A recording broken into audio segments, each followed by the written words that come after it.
Dès sa sortie de prison, Bernard Bonnet avait dit que l'affaire des paillotes n'était pas terminée et qu'elle ne faisait que commencer. Il a tenu promesse dans une interview accordée à nos confrères de l'Express.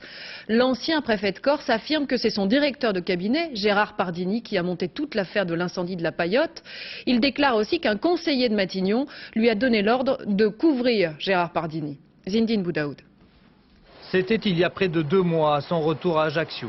L'ancien préfet de Corse avait demandé au juge qui le convoquait à être confronté aux 2 conseillers chargés du dossier Corse à Matignon.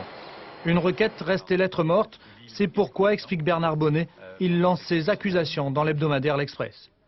Une semaine après l'incendie criminel de la paillote chez Francis, Bernard Bonnet est convoqué à l'hôtel Matignon. Face aux conseillers de Lionel Jospin, le préfet nie toute responsabilité dans l'incendie. Mais ce 27 avril, Bernard Bonnet explique avoir fait part de son doute quant à la responsabilité de son directeur de cabinet, Gérard Pardini, mis en examen lui aussi dans ce dossier.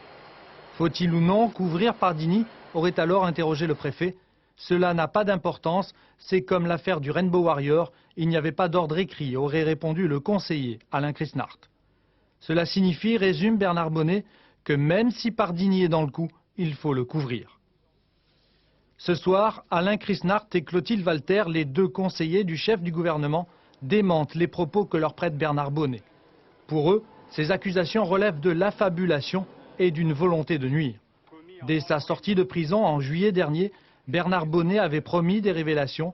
Désormais, seul le juge d'instruction devrait pouvoir dire si le préfet déchu a tenu ses promesses ou pas.